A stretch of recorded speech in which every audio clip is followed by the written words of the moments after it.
अठासी दिनों बाद देश में कोरोना के सबसे कम केस 24 घंटे में 53,000 नए मामले आए सामने। 1,422 लोगों की हुई मौत।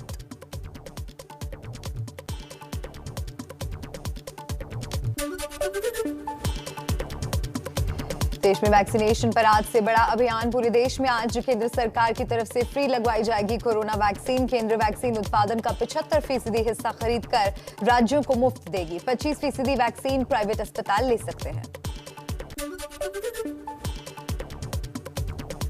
कोरोना से हुई मौत पर 4 लाख का मुआवजा देने के मामले पर सुप्रीम कोर्ट में सुनवाई जारी। कोर्ट ने याचिकाकर्ता से सवाल पूछा है कि अगर किसी त्रासदी में मरने वालों की संख्या बहुत अधिक हो तो सरकार छोटी संख्या वाली त्रासदी के जितना मुआवजा हर व्यक्ति को कैसे दे पाएगी। टीकाकरण अभियान पर गृह मंत्री अमित शाह का बयान। कहा, अब देश में टीकाकरण की रफ्तार तेज होगी। जुलाई अगस्त के बीच सरकार वैक्सीन की बड़ी खेप खरीदेगी। यूपी सरकार का ऐलान, हर रोज 6 लाख लोगों के वैक्सीन लगाई जाएगी। जुलाई के पहले हफ्ते से हर रोज 10 लाख लोगों को वैक्सीन लगेगी। टीकाकरण अभियान के मौके पर योगी ने कहा कि राज्य के हर व्यक्ति को समय पर टीका मिलेगा। मध्य प्रदेश में आज से शुरू होगा महा टीकाकरण अभियान। शिवराज सरकार का एक दिन में 10 लाख लोगों को टीका लगाने का लक्ष्य। कोविड टीकाकरण के महाअभियान का उत्साह नोएडा के लोगों में भी नजर आया। टीकाकरण शुरू होने से पहले लोग पहुंचे। मुंबई के 224 वैक्सीनेशन सेंटर पर लोगों को वैक्सीन लगनी है। 30 से 44 साल के लोगों को लगेगी वैक्सीन। ओडिशा और असम में भी टीका का आज से महाअभियान। रोज 3 लाख लोगों को टीका लगाने का लक्ष्य। मुंबई में आज से 18 से 29 साल के लोगों को नहीं लगेगा कोरोना का टीका। 30 साल से ऊपर के लोगों का टीकाकरण जारी रहेगा। भीड़ से बचने के लिए लिया गया फैसला। दिल्ली में आज से 50% क्षमता के साथ खुलेंगे बार। पब्लिक पार्क और गार्डन को भी खोलने की इजाजत। Swimming pool, stadium, theatre, multiplex अभी बंद रहेंगे। यूपी में आज से नाइट कर्फ्यू में 2 घंटे की ढील बढ़ी। अब सुबह 7 बजे से रात 9 बजे तक खुल सकेंगे बाजार, मॉल और रेस्टोरेंट्स। उत्तराखंड में कोरोना कर्फ्यू 29 जून तक बढ़ाया गया। दुकानें हफ्ते में 5 दिन सुबह 8 से शाम 5 बजे तक खुलेंगे। होटल, रेस्टोरेंट 50% क्षमता के साथ खोलने की इजाजत। केंद्र सरकार के हलफनामे पर कांग्रेस का निशाना। कहा, सेंट्रल विस्टा प्रोजेक्ट के लिए पैसा है, महामारी में मारे गए लोगों के लिए नहीं। दिल्ली में ब्लैक फंगस के नकली इंजेक्शन बेचने वाले गिरोह का पर्दाफाश। करीब 3300 इंजेक्शन बरामद। 2 डॉक्टर समेत 10 लोग गिरफ्तार किए गए। पीएम मोदी शुक्रवार को अयोध्या के विकास को लेकर बैठक करेंगे। पीएम मोदी की यह बैठक वर्चुअल होगी। इस बैठक में अयोध्या में एयरपोर्ट बनाने से लेकर अयोध्या के मास्टर प्लान पर चर्चा होगी। जमीन विवाद पर अयोध्या के मेयर ऋषिकेश उपाध्याय एबीपी के सवालों से बचकर निकले। ऋषिकेश ने कहा, मुझे बोलने से मना किया गया है। ऋषिकेश उपाध्याय के भांजे पर जमीन सौदे में मुनाफे का आरोप है। अयोध्या में जमीन सौदे को लेकर राम जन्मभूमि ट्रस्ट में ट्रस्टी महंत धीरेन्द्र दास ने कहा, जमीन खरीदने और पैसे के बारे में जानकारी कुछ सीमित लोगों तक ही रहती है। जो गलत करेगा उसे राम जी देखेंगे। राम जन्मभूमि ट्रस्ट के महामंत्री चंपत राय के खिलाफ आपत्तिजनक टिप्पणी को लेकर यूपी के बिजनौर में केस दर्ज हुआ। केस चंपत राय के भाई ने दर्ज कराया है। इस केस में 3 लोगों को आरोपी बनाया गया है। अयोध्या में चौबुर्जी मंदिर के महंत ब्रिज मोहन दास ने महंत देवेंद्र प्रसाद पर लगाया गलत तरीके से जमीन बेचने का आरोप। कहा, ट्रस्ट ने जो जमीन दीप नारायण से खरीदी वो उनकी जमीन है और वो सिकमी काश्तकार है। अयोध्या में राम मंदिर जमीन सौदे पर विवाद जारी। जमीन के मालिक दशरथ महल बड़ास्तान के महंत देवेंद्र प्रसाद आचार्य का बयान। कहा, जमीन के लिए 20 लाख रुपए मिले। निर्वाणी अखाड़ा के महंत धर्मदास का ट्रस्ट पर भ्रष्टाचार का आरोप। बोले, ट्रस्ट में शामिल एक भी व्यक्ति धार्मिक नहीं है। यहां प्रॉपर्टी डीलिंग चल रही है। यूपी के डिप्टी सीएम केशव प्रसाद मौर्य ने अखिलेश यादव पर साधा निशाना। कहा, जिसके परिवार के लोगों ने राम भक्तों पर गोलियां चलवाई उसे इस पर बोलने का कोई हक नहीं है। शिवसेना के मुखपत्र सामना में कांग्रेस पर निशाना। सामना में लिखा, कांग्रेस संभल की बात करेगी तो शिवसेना चुप नहीं बैठेगी। वहीं कांग्रेस को नसीहत दी कि पैरों के नीचे की जमीन को जांच ले, संभल की बात करने वालों को लोग जूते से मारेंगे। सामना में शिवसेना के लेख के बाद बीजेपी को मौका मिला। महाराष्ट्र बीजेपी के प्रवक्ता और विधायक राम कदम ने कहा कि शिवसेना ने कांग्रेस को उसकी औकात याद दिला दी। शिवसेना प्रवक्ता संजय राउत ने कहा कि सत्ता चली जाने के बाद बीजेपी के पेट में दर्द हो रहा है, लेकिन वो कितनी भी कोशिश कर ले, सरकार 5 साल चलेगी। संजय राउत ने यह भी कहा कि प्रताप सरनाईक के पीछे पूरी पार्टी खड़ी है। पंजाब कांग्रेस में जारी है अंदरूनी कलह। थोड़ी देर में दिल्ली पहुंचने वाले हैं कैप्टन अमरिंदर सिंह। कल दोबारा झगड़ा सुलझाने वाली कमेटी के सामने हाजिर होना है।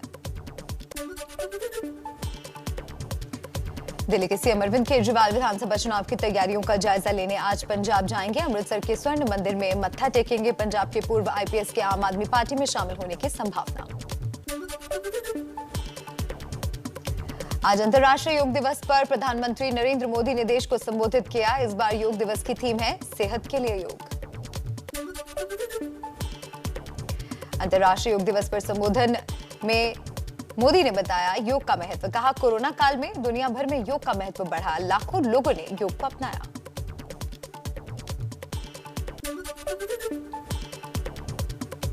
पीएम मोदी ने कहा, दुनिया के तमाम देशों के डॉक्टरों ने कोरोना के खिलाफ लड़ाई में योग को सुरक्षा कवच बनाया। योग आत्मबल का बड़ा माध्यम है। योग से लंबा, सुखी और स्वस्थ जीवन मिलता है।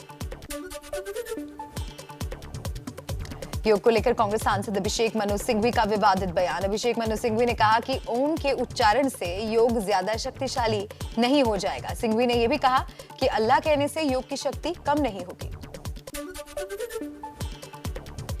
लद्दाख में 18,000 फीट पर बर्फबारी के बीच आईटीबीपी के जवानों ने योग किया। 7वें अंतर्राष्ट्रीय दिवस पर लद्दाख में पैंगोंग के किनारे हिमवीरों ने योग किया।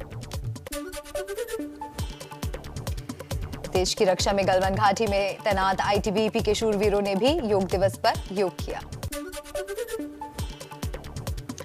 आजादी का अमृत महोत्सव के तहत लाल किला समेत देश के 75 ऐतिहासिक स्थलों पर योग का आयोजन। लाल किला में केंद्रीय प्रहलाद पटेल ने वरिष्ठ अधिकारियों के साथ योग किया।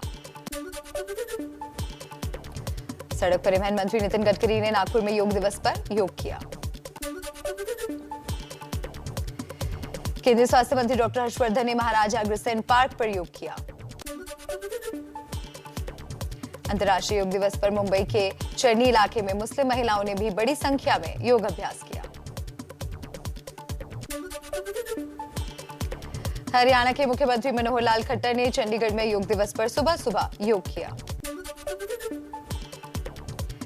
हरिद्वार के योग ग्राम में योग दिवस पर योग गुरु बाबा रामदेव का बड़ा कार्यक्रम। सैकड़ों लोगों के साथ किया योग। योग से पहले वेद, उपनिषद, दर्शन का पाठ किया गया। हरिद्वार में योग दिवस से एक दिन पहले दिखा शानदार नजारा। गंगा तट पर योग करते नजर आए सैकड़ों साधु संत। राजस्थान के जैसलमेर में भारत पाकिस्तान बॉर्डर पर बीएसएफ के जवानों ने योग किया। अमेरिका के न्यूयॉर्क में भारतीय वाणिज्य दूतावास ने टाइम्स स्क्वायर अलायंस के साथ अंतर्राष्ट्रीय योग दिवस समारोह का आयोजन किया। दिन भर चलने वाले कार्यक्रम में 3000 से ज्यादा लोगों ने हिस्सा लिया। रूस के मॉस्को स्थित भारतीय दूतावास में मनाया गया 7वां अंतर्राष्ट्रीय योग दिवस। दूतावास के अधिकारियों समेत तमाम लोगों ने लिया हिस्सा। केन्या में भी योग दिवस के मौके पर योग करते नजर आए लोग। भारतीय वाणिज्य दूतावास समेत स्थानीय लोगों ने योग किया। न्यूजीलैंड के भारत में भी योग दिवस का आयोजन। भारतीय दूतावास पर तस्वीरें देखने को मिली। पूरे उत्साह के साथ शामिल हुए देसी विदेशी लोग। योग दिवस से पहले सीएम अरविंद केजरीवाल का बड़ा ऐलान। ग्रुप बनाकर योग सीखना चाहें तो दिल्ली सरकार मुफ्त में योगा इंस्ट्रक्टर देगी। मेडिटेशन और योग विज्ञान में 1 साल का मुफ्त डिप्लोमा कोर्स शुरू किया। योग दिवस 2021 को यादगार बनाने के लिए भारतीय डाक विशेष टिकट कैंसिलेशन मुहर जारी करेगा। 810 प्रधान डाकघरों से होगा जारी। ओडिशा के पुरी में अंतर्राष्ट्रीय योग दिवस पर दिखी रेत कलाकार मानस साहू की कला। रेत से योग की मुद्राएं बनाकर दिया प्रतिदिन योग करने का संदेश। जम्मू कश्मीर को लेकर 24 जून को होने वाली बैठक से पहले पीएम आवास पर हुआ मंथन। गृह मंत्री अमित शाह, रक्षा मंत्री राजनाथ सिंह समेत कई मंत्री बैठक में मौजूद रहे। 2 घंटे तक चली चर्चा। प्रधानमंत्री के साथ बैठक को लेकर जम्मू कश्मीर की राजनीतिक दलों के बीच मंथन जारी। आज सज्जाद लोन की पीपल्स कॉन्फ्रेंस, अल्ताफ बुखारी की पार्टी और नेशनल कॉन्फ्रेंस की होगी बैठक। पीएम मोदी की बैठक में पीडीपी के अध्यक्ष महबूबा मुफ्ती का शामिल नहीं होने का फैसला। महबूबा चाहती हैं कि फारूक अब्दुल्ला शामिल हों। बुधवार को गुप्कार अलायंस की बैठक में होगा आखिरी फैसला। पीएम मोदी के साथ 24 जुलाई की बैठक से पहले विवाद। 35 पार्टी का आरोप, केंद्र कश्मीर की राजनीतिक पार्टियों को खुश करने में लगी है। जम्मू के राजनीतिक दलों को नजरअंदाज किया जा रहा है। यूपी चुनाव से पहले राज्य के श्रम मंत्री स्वामी प्रसाद मौर्य का बड़ा बयान। कहा 2022 में चुनाव जीतेंगे, लेकिन मुख्यमंत्री केंद्रीय नेतृत्व तय करेगा। बीजेपी महासचिव संगठन बीएल संतोष का आज से 2 दिन का लखनऊ दौरा। लखनऊ बीजेपी दफ्तर में पार्टी की बैठक शुरू। बीजेपी के पदाधिकारियों और सरकार के मंत्रियों के साथ चुनाव की तैयारियों पर करेंगे मंथन। सर्जरी के बाद पहली बार दिल्ली के दौरे पर एनसीपी प्रमुख शरद पवार। सूत्रों के मुताबिक केरल एनसीपी के नेताओं से मुलाकात करेंगे पवार। कई राजनीतिक मुलाकातों की भी संभावना।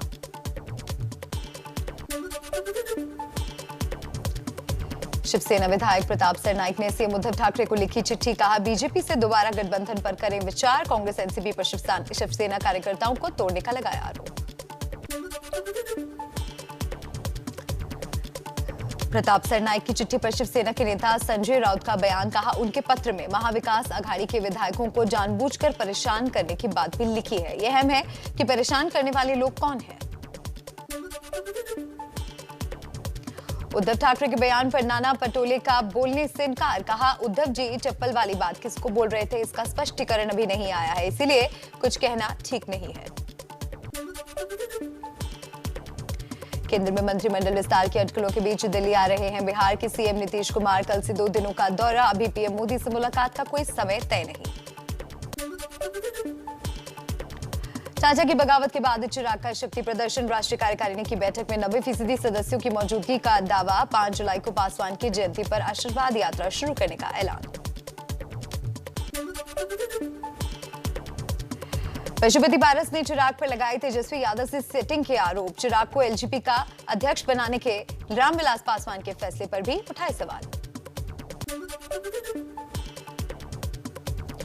कोटकपुरा पुलिस फायरिंग कांड में कल एसआईटी के सामने पेश होंगे पंजाब के पूर्व CM Prakash Singh Badal. MLA flat में बादल से होगी पूछताछ। यूपी में जनसंख्या नियंत्रण के उपायों पर मंथन शुरू। विधि आयोग तैयार कर रहा है मसौदा। 2 से ज्यादा बच्चों वाले माता पिता की सब्सिडी बंद करने और सरकारी योजनाओं में कटौती का प्रस्ताव। योगी सरकार के जनसंख्या नियंत्रण के प्रस्ताव को भारतीय अखाड़ा परिषद का समर्थन। अध्यक्ष महंत नरेंद्र गिरी ने कहा साधु संत पहले से ही इसकी मांग करते रहे हैं। किसान नेता राकेश टिकैत की सरकार को चेतावनी। ट्विटर पर लिखा सरकार मानने वाली नहीं है, जमीन बचाने के लिए आंदोलन तेज करना होगा। जम्मू कश्मीर के सोपोर में 3 आतंकी ढेर। 3 पुलिसकर्मियों समेत 7 लोगों की हत्या में शामिल लश्कर कमांडर मुदस्सिर पंडित भी मारा गया। दिल्ली के उद्योग नगर में जूते की फैक्ट्री में लगी आग पर काबू पाने के लिए दमकल की 24 गाड़ियां मौके पर मौजूद।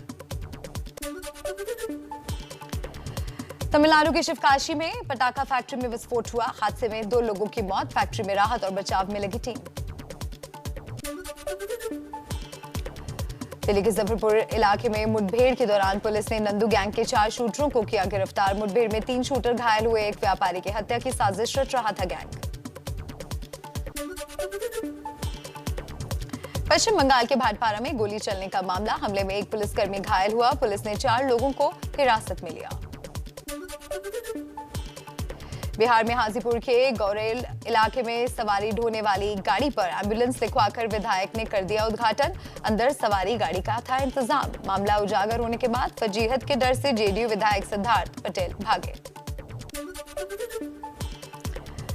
गाजियाबाद में बुजुर्ग पिटाई केस में आरोपी समाजवादी पार्टी के नेता उम्मेद पहलवान को कोर्ट ने 14 दिन के लिए जेल भेजा। उम्मेद पर मामले को सांप्रदायिक रंग देने का आरोप। गाजियाबाद पुलिस की जांच में साजिश में शामिल उम्मेद के दोस्त का नाम सामने आया। पुलिस जल्द करेगी पूछताछ। वाराणसी अंतर्राष्ट्रीय हवाई अड्डे पर 22 लाख रुपए का सोना पकड़ा गया। शारजाह से लौटे बिहार के एक शख्स ने कस्टम विभाग की जांच के दौरान 465 ग्राम सोना जब्त किया। कोर्ट ने आरोपी को जेल भेजा। एमपी के टीकमगढ़ में जमीन विवाद को लेकर दो गुटों में झड़प। जमकर चले पत्थर और लाठी, मारपीट का वीडियो हुआ वायरल। राजस्थान के अलवर में जमीन विवाद में दो गुटों में खूनी जंग। बच्चों, महिलाओं और बुजुर्ग समेत 2 दर्जन से ज्यादा लोग घायल।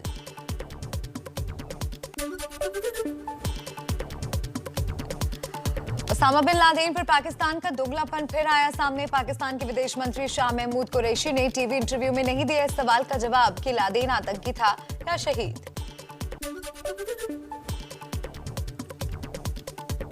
ओसामा बिन लादेन पर पाकिस्तान का दोगलापन फिर आया सामने। पाकिस्तान के विदेश मंत्री शाह महमूद कुरैशी ने टीवी इंटरव्यू में इस बात का ठीक से जवाब नहीं दिया कि लादेन आतंकी है या शहीद। बाढ़ बारिश से उत्तराखंड, यूपी, बिहार और झारखंड का बुरा हाल। बिहार में गंडक और कमला ने मचाई तबाही तो यूपी में गंगा का बढ़ा जलस्तर। उत्तराखंड के बनबासा में शारदा बैराज से छोड़ा गया 1.5 लाख क्यूसेक पानी। बाढ़ का रेड अलर्ट जारी।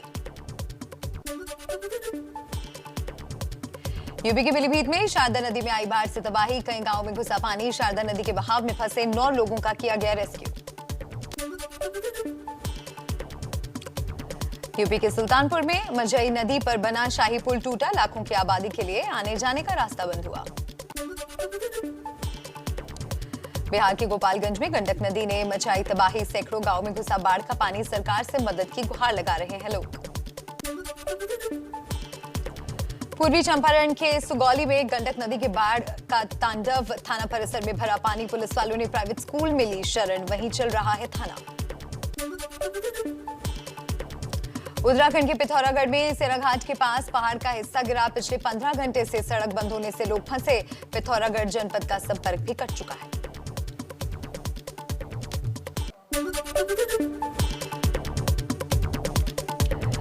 वर्ल्ड टेस्ट चैंपियनशिप में न्यूजीलैंड भारत से 116 रन पीछे। न्यूजीलैंड का स्कोर 2 विकेट खोकर 101 रन। टेलर और विलियमसन क्रीज पर मौजूद। भारतीय गेंदबाजों का प्रदर्शन तीसरे दिन रहा फीका। 49 ओवर में लिए सिर्फ 2 विकेट। अश्विन और ईशांत को मिली सफलता।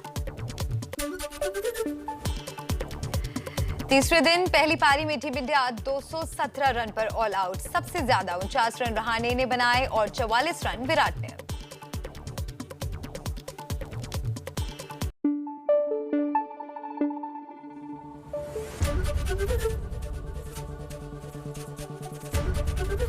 एबीपी न्यूज आपको रखे आगे।